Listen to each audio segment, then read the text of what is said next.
Hello दोस्तों, मेरे video के टाइटल को देखने के बाद जितने लोगों ने भी मेरी वीडियो ओपन की है उन सभी से मेरी रिक्वेस्ट है कि यकीन मानिए ये आम के अचार की एक ऐसी रेसिपी है जो शायद आपको कहीं नहीं मिलेगी या हो सकता है मिल भी जाए, लेकिन फ़िलहाल ये मेरे परिवार के बहुत ही पुराने ज़माने की रेसिपी है। यहाँ तक कि उस टाइम की जब सभी के घरों में लड़कियों को पसंद करने के लिए उनके हाथ के अचार को टेस्ट किया जाता था। जब घर में बाराती आते थे तो बारातियों को खुश करने के लिए इस तरह का टेस्टी अचार परोसा जाता था। यहाँ तक कि बेटी और बहू का मान बढ़ाने में भी इस अचार की बहुत बड़ी भूमिका होती थी और जिसे अच्छा अचार बनाना आता था ना, उन लेडीज़ों को तो विशेष सम्मान की दृष्टि से देखा जाता था। हालांकि समाज में बहुत ज़्यादा चेंजेस आ चुके हैं, लेकिन अचार के प्रति हमारी दीवानगी बिल्कुल भी कम नहीं हुई है। इस अचार को टेस्टी बनाने के लिए हम कौन कौन से स्टेप लेंगे, ये सारी चीज़ें मैं आपके साथ शेयर करूंगी। लेकिन दोस्तों, एक बात तो है कि ये अचार बनाने में कम से कम 5 दिन लगते हैं, क्योंकि ये बहुत ही ऐतिहासिक अचार है, तो धैर्य बनाए रखिएगा। लेकिन जब हमें कोई चीज़ 2-4 साल खानी हो और उसके लिए हमें थोड़ी मेहनत करनी भी पड़ गई तो क्या फ़र्क पड़ता है। तो चलिए दोस्तों, बातें बहुत हो गई, करते हैं वीडियो की शुरुआत। तो दोस्तों, यहाँ पर जो मैंने आम लिए हैं ना, ये अचार के आम हैं। एक बात ध्यान रखिएगा, जब भी हमारे पुराने टाइम में घर में अचार बनाया जाता था तो जो चीज़ जिसके लिए होती थी उसी के लिए यूज की जाती थी। तो ये अचार वाला आम है। जब भी आप आम का अचार बनाएं तो कोशिश करें कि जो अचार के लिए आम आता है मार्केट में उसका ही यूज करें, और इसे काटने से पहले आप अच्छे से चेक कर लें। अगर आप कहीं बाहर कटवा रहे हैं तो उस वक्त भी आम को अच्छे से चेक कर लें। चोट लगा हुआ आम अचार को ख़राब कर देता है। ये देखिए, यहाँ पर मैंने ये अपने हाथों से ही घर में काटा है और मात्रा में ये लगभग कटने के बाद 3 किलो आम है। और यहाँ पर मैं एक ट्रिक शेयर कर रही हूँ, हो सके तो आप ज़रूर उसे अपनाइएगा। सब्जियों को चॉप करने के लिए हम घर में जो बड़े साइज का नाइफ़ यूज करते हैं उससे आप इसको कट कर सकते हैं, उससे ये इजीली कट हो जाता है। बस थोड़ा सा आपको ज़्यादा मेहनत करनी होगी, लेकिन हाँ, अपना हाथ ज़रूर बचाइएगा। अब मैंने इसको अच्छे से धो के और अच्छे से पंखे के नीचे ही सुखा लिया है, क्योंकि दोस्तों इस वक्त ना मई का महीना और मौसम में बिल्कुल भी नमी नहीं है, तो ये सारी प्रोसेस मैं पंखे के नीचे ही करने वाली हूँ। लेकिन अगर आप इस वीडियो को बरसात में देख रहे हैं और उस वक्त अचार बनाने के बारे में सोच रहे हैं तो ये सारी प्रोसेस आप धूप में ही कीजिएगा, क्योंकि उस वक्त तो मौसम में काफ़ी नमी होती है। और ऐसे में अगर आपका आम अच्छे से नहीं सूखा तो फिर आपका अचार ख़राब हो सकता है। यहाँ पर मैंने इसको इकट्ठा करके 2 बड़ा चम्मच नमक इसमें ऐड किया है। दोस्तों, कई लोग ना यहाँ पर हल्दी पाउडर यूज करते हैं, लेकिन हल्दी पाउडर मैंने यूज क्यों नहीं करा ये मैं आगे आपको ज़रूर बताऊँगी। दोस्तों, आम के अचार से जुड़ा हुआ एक फैक्ट आप लोगों के साथ शेयर कर रही हूँ। हमेशा आम के अचार को बड़े साइज़ के बर्तन में डालें, क्योंकि क्या होता है कि जब हम आम का अचार डालते हैं और उसके बाद उसे धूप दिखाते हैं तो बड़े बर्तन में वो जल्दी बन के तैयार हो जाता है, और बनने के बाद उसे किसी छोटे बर्तन में आप शिफ्ट कर सकते हैं। नमक मिक्स करने के बाद दोस्तों इस तरीके से आपको एक बिल्कुल पतला कपड़ा लेना है। ये देखिए कितना पतला है।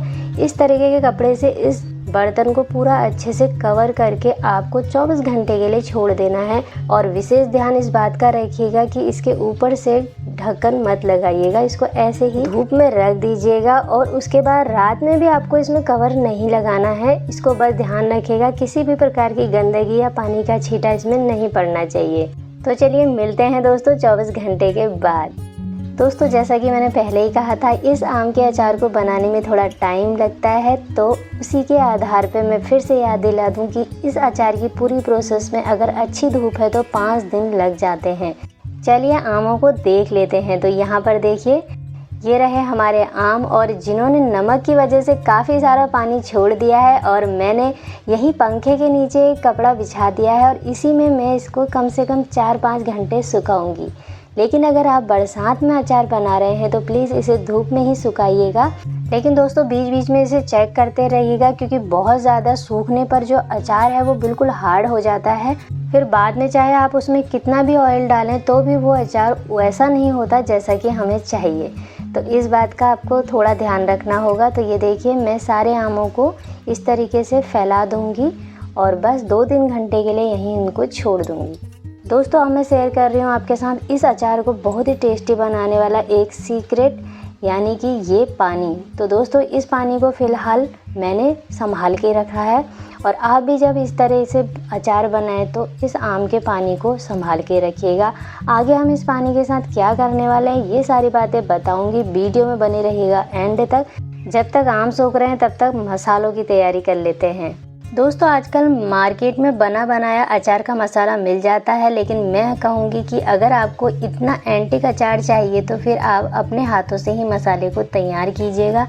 टेस्टी अचार बनाने का ये भी एक सीक्रेट है। दोस्तों यहाँ पर मैंने 3 किलो के हिसाब से मसाले लिए हैं, लेकिन मैं डिस्क्रिप्शन में आपको 1 किलो के हिसाब से सारी चीज़ें मेंशन करके दे दूँगी ताकि आप इजीली अचार बना सकें। तो यहाँ पर मैं ले रही हूँ ये राई है, 3 चम्मच राई ली है और 3 चम्मच पीली सरसों ली है। आप चाहें तो दोनों में से एक का यूज कर सकते हैं और उसकी मात्रा आप दुगनी कर दीजिएगा।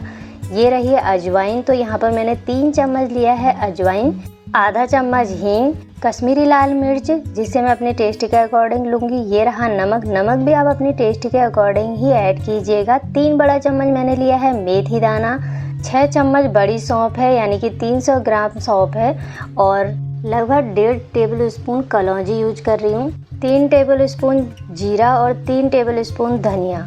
जीरा, धनिया और जो हमारा सौंफ है इसको मैं अच्छे से रोस्ट कर लूँगी और इसको दरदरा पीस लूँगी। तो ये देखिए इस तरीके से आपको इसको दरदरा पीसना है, तीनों चीज़ को, बहुत ज़्यादा बारीक पाउडर नहीं बनाना है। और साथ में मैंने यहाँ पर लिया है 3 टेबल स्पून काली मिर्च, इसको भी मैंने दरदरा पीस लिया है। यानी कि टोटल हमें इन चारों चीज़ों को दरदरा पीसना है, बाकी चीज़ों को हम साबुत ही मिक्स करेंगे। दोस्तों अब शेयर कर रहे हैं इस अचार से जुड़ा हुआ एक ऐसा सीक्रेट जो कि बहुत कम लोग जानते हैं। ये देखिए, ये जो मैंने नमक वाला आम का पानी बचा के रखा था उसका हमने आगे यूज करना है। अक्सर लोग इसको फेंक देते हैं और ये समझते हैं कि इससे मॉइस्चर होगा और अचार ख़राब हो जाएगा, लेकिन दोस्तों ऐसा बिल्कुल नहीं है। आगे जो भी मैं मसाले मिक्स करूँगी उसमें इस पानी को ज़रूर ऐड करने वाली हूँ। तो सबसे पहले मैंने यहाँ पर इस पानी में ऐड किया है मेथी दाना और हींग। इन दोनों को हम मिक्स करके लगभग 2 घंटे के लिए छोड़ देंगे ताकि ये अच्छे से इस खट्टे पानी को एब्जॉर्ब कर लें, और जो उसके बाद इन मसालों का टेस्ट आएगा ना, तो बस हर कोई आपसे पूछेगा कि ये अचार आपने कैसे बनाया है। तो चलिए मिलते हैं 2 घंटे बाद। दोस्तों 2 घंटे हो चुके हैं। अब मैं इसमें सौंफ और बाकी के जो मसाले हैं उन्हें भी ऐड कर दूंगी, और अब हमारी असली प्रोसेस शुरू होगी इस अचार को बनाने की। तो चलिए फटाफट ये सारे मसाले इसमें ऐड कर देती हूँ। दोस्तों अब मैं यहाँ ऐड करूँगी 1 छोटा चम्मच हल्दी। अभी तक मैंने हल्दी के बारे में आपसे कोई बात नहीं की थी, और मैंने आमों में हल्दी क्यों नहीं लगाई मैं अब आपको बताऊँगी। उससे क्या होता कि जो आम का पानी निकला था ना, वो हल्दी और नमक मिक्स होकर उसका टेस्ट बिगड़ जाता, और वही टेस्ट फिर सारे मसाले एब्जॉर्ब करते तो पूरे अचार का ही स्वाद में फ़र्क आ जाता। तो इसीलिए मैंने वहाँ हल्दी ऐड नहीं की। और यहाँ पर मैं नमक और मिर्च को भी ऐड कर दूँगी, और इस पूरे मसाले में अब हम यहाँ पर ऐड करेंगे तेल।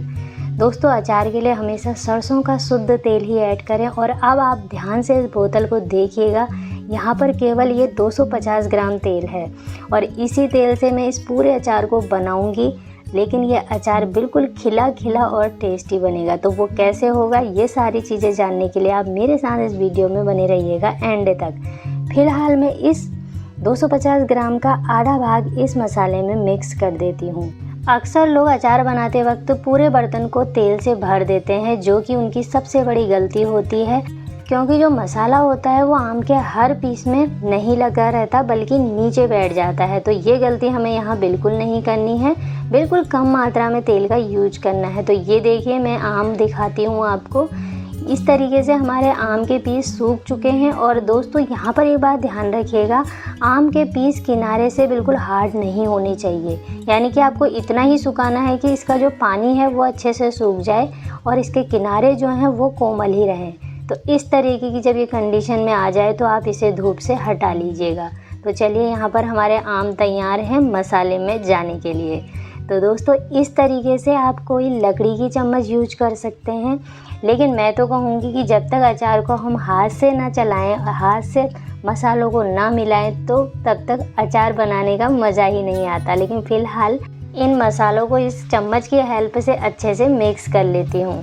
दोस्तों अगली प्रोसेस बहुत ही इम्पोर्टेंट है। अक्सर लोग आम का अचार बनाते वक्त सारे आम को मसाले में पलट देते हैं और मिक्स करके रख देते हैं, लेकिन यहाँ मैं आपको एक ट्रिक बताऊँगी जिसकी वजह से जो आम के जो फाँक हैं यानी कि उसके जो टुकड़े हैं उसके रग रग में ये मसाला समा जाएगा। तो वो कैसे कि आपको धीरे धीरे आम के एक एक पीस में पूरा मसाला लगाना है अच्छे से।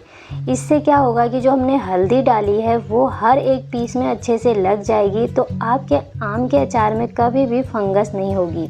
तो यहाँ पर धैर्य के साथ आपको हर एक पीस में पूरे मसाले को अच्छे से लगाना है, मिक्स करना है। और जो आम के अंदर थोड़ी जगह होती है ना, इसमें भी आपको मसाले को अच्छे से भर देना है। इसीलिए मैंने कहा था कि शुरू में ज़्यादा तेल का यूज़ नहीं करना चाहिए, क्योंकि मसाला तेल की वजह से पीस में टिका नहीं रहता है और नीचे बैठ जाता है। तो ये देखिए इस तरीके से मसल के हमें हर एक पीस में मसाले को अच्छे से लगाना है। और यहाँ पर ये काम थोड़ा सा हमें धैर्यपूर्वक करना है।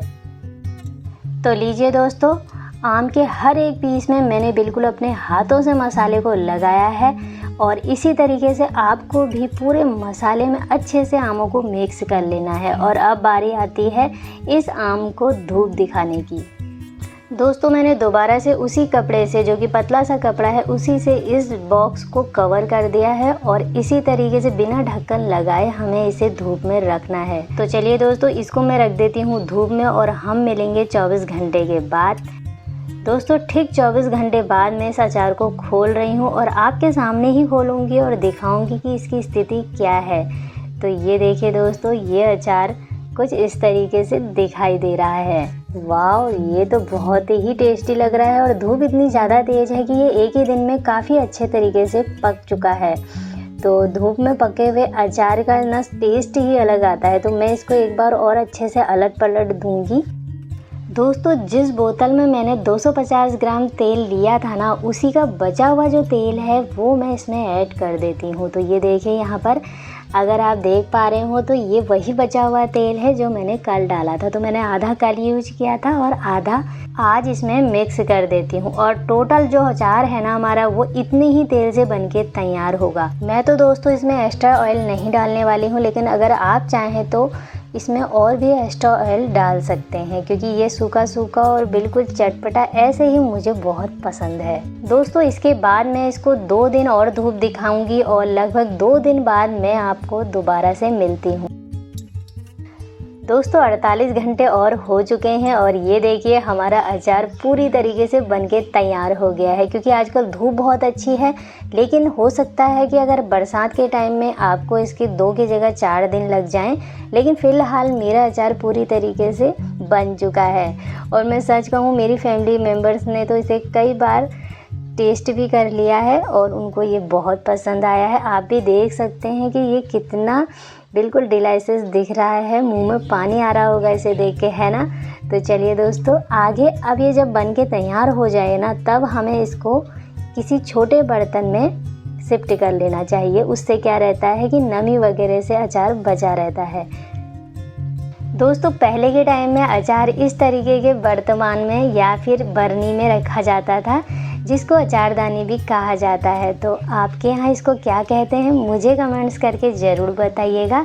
तो या फिर ये आपके पास नहीं है तो इस तरीके से प्लास्टिक के डब्बे में भी आप इसको पैक करके रख सकते हैं। इससे एक तो अचार साफ़ सुथरा रहेगा, निकालने में आसानी रहेगी, और बीच बीच में अगर आप धूप दिखाना चाहते हैं तो उसके लिए भी आपका काम थोड़ा आसान हो जाएगा। दोस्तों पुराने टाइम में जब भी लोग लड़कियां देखने जाया करते थे, शादी के लिए बहू पसंद करते थे ना, तो होता क्या था ना, उसके हाथ के अचार, चटनी या खाने से संबंधित कोई भी चीज़ टेस्ट की जाती थी और तब जाके ये तय किया जाता था कि ये हमारे घर की बहू बनेगी या नहीं बनेगी। तो इस तरीके की बहुत सारी किस्से और कहानियाँ आप लोगों के जीवन से भी जुड़ी होंगी या आपकी नानी दादी ने आपको बताई होगी। तो इस बात से आप अनुमान लगा सकते हैं कि अचार का हमारी संस्कृति और हमारे परंपराओं से कितना गहरा संबंध है। और ये अचार जो है ना, एक पीढ़ी को दूसरे पीढ़ी से जोड़ने का काम भी करता है। और इसी तरीके का ये एक एंटीक अचार की रेसिपी मैंने आप लोगों के साथ शेयर करने का प्रयास किया है। एक एक बात को बहुत अच्छे से समझाया है, इस वजह से वीडियो बहुत लंबी हो गई है, जिसके लिए मैं क्षमा चाहूँगी। और अगर आपको ये रेसिपी पसंद आई हो तो प्लीज़ ज़्यादा से ज़्यादा इसको शेयर कीजिएगा। आज मैं लाइक और सब्सक्राइब के लिए तो बिल्कुल नहीं बोलूँगी, क्योंकि अगर आपको पसंद आ रही होगी तो आप ज़रूर करेंगे, लेकिन शेयर आप जितना ज़्यादा करेंगे उतना ही ज़्यादा ये रेसिपी लोगों तक पहुँचेगी। तो आशा करती हूँ आज की मेरी ये बहुत ही स्पेशल वीडियो जो मेरे दिल से जुड़ी हुई है आपको पसंद आई होगी। तो मैं मिलूँगी आपको नेक्स्ट वीडियो में एक नई रेसिपी नए स्वाद के साथ। तब तक मैं लेती हूँ आप सभी से विदा। सभी को मेरा नमस्कार, प्रणाम और बाय बाय।